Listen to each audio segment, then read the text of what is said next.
ધોળકામાં know your polling station અંતર્ગત મતદારોએ મતદાન મથકોની મુલાકાત લીધી છે. તંત્ર દ્વારા ઈવીએમને લગતી તમામ કામગીરી કરવામાં આવી છે.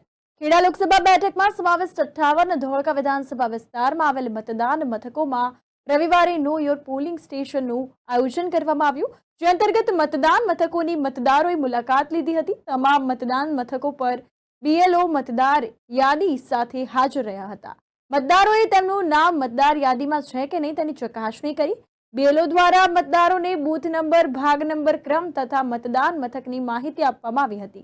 ધોળકાના પ્રાંત અધિકારી હિતેશ કુમાર જોશીએ સરસ્વતી કન્યા વિદ્યાલય ખાતે મતદાન મથક તથા નાયબ મામલતદાર હરીનભાઈ ચૌહાણે કન્યા શાળા નંબર 1 ખાતેના મતદાન મથકની મુલાકાત લઈને માહિતી મેળવી હતી. પ્રાંત અધિકારી હિતેશ કુમાર જોશીએ મીડિયાને જણાવ્યું કે તમામ મતદાન મથકોએ પીવાના પાણી, ટોયલેટ સહિતની ભૌતિક સુવિધા ઉપલબ્ધ કરવામાં આવી છે.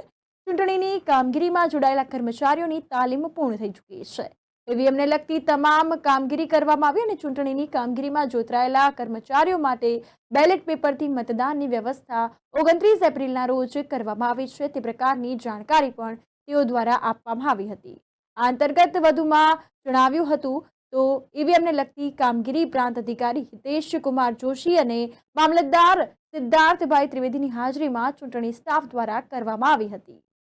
નમસ્કાર, એઆરઓ 58 ધોળકા 17 ખેડા સીટ. આજે ધોળકા એસીના તમામ બૂથ પર નો યોર પોલિંગ સ્ટેશન હેઠળ આજે તમામ બીએલઓ શ્રી હાજર હતા.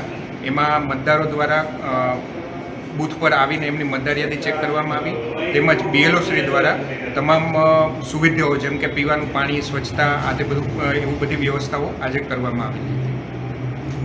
અને તમામ તૈયારીઓ થઈ ગઈ ચૂંટણીલક્ષી બધી સાહેબ? હાજી, ચૂંટણીલક્ષી તૈયારીઓમાં અમારે તાલીમ ચાલુ છે અને આવતીકાલે સ્ટાફ માટેનું પોલિંગ પોસ્ટલ બેલેટનું પણ કરવામાં આવેલ છે.